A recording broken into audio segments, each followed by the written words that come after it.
and the third wave. Is India ready? Sitting at home, worried? I can understand.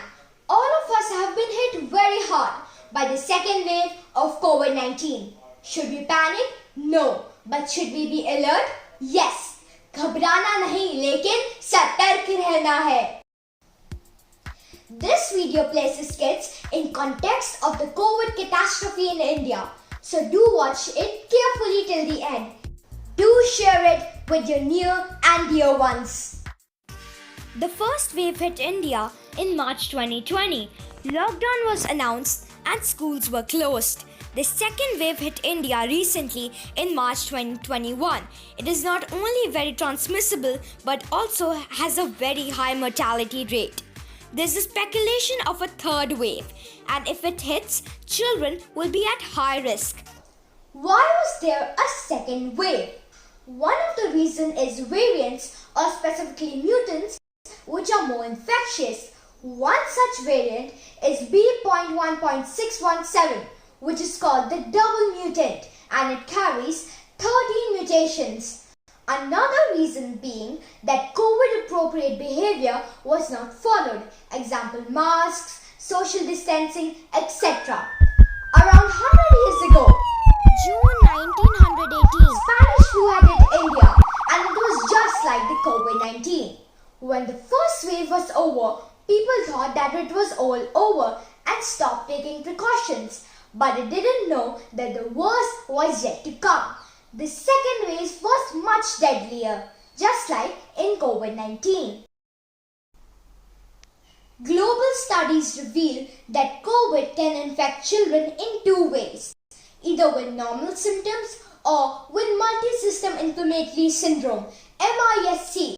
It is a condition where body parts like heart, lungs, kidneys, skin, brain, eyes, or intestinal organs get inflamed, and it affects kids after 3 to 6 weeks of COVID infection. MIS-C symptoms range from fever, abdominal pain, vomiting, diarrhea and rashes to bloodshot eyes and extreme tiredness. So please don't ignore these symptoms. If you experience these symptoms, seek a hospital within 3 days. Now let's see what are the common symptoms of COVID in children.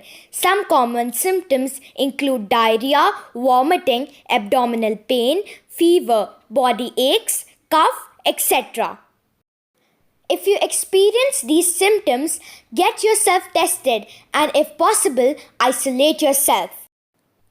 If you experience mild COVID symptoms, all you need is paracetamol, multivitamins and good hydration.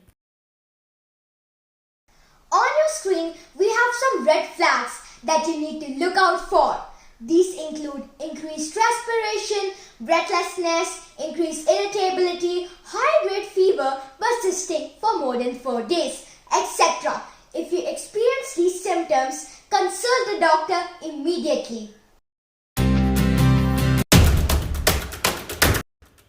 If both parents are positive, it is better if the younger child is left with the mother. Parents need to wear masks and take precautions. If it's an older child, the parent who tests negative can take care of the child.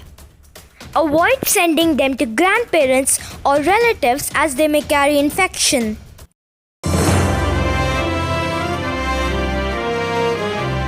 Long-haul COVID symptoms now hitting those under 20 in US.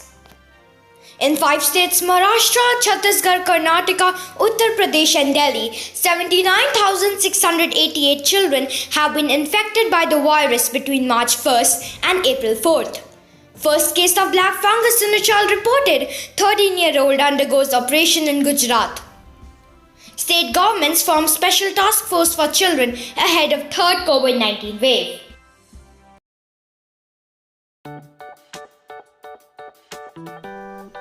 As of now, vaccination is the only solution to fight COVID-19. US, Canada, UAE and Singapore have approved Pfizer vaccine for children above 12 years. They have already started getting their first doses. Moderna under study for kids 6 months to 12 years. But where's the kids' vaccine in India? All we know is that Bharat Biotech cleared 2 to 18 age group trials. Zydus Cadila also started clinical trials.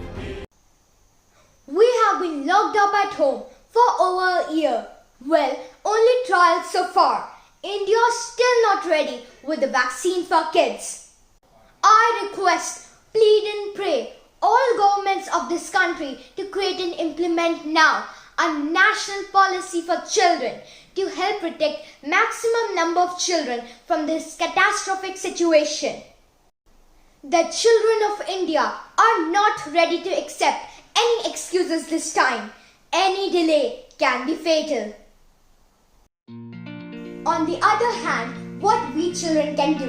Take a pledge that even if the second wave subsides, we will follow COVID-appropriate behavior, wear masks, maintain social distancing, wash our hands properly. Please don't take COVID lightly. We can fight it together.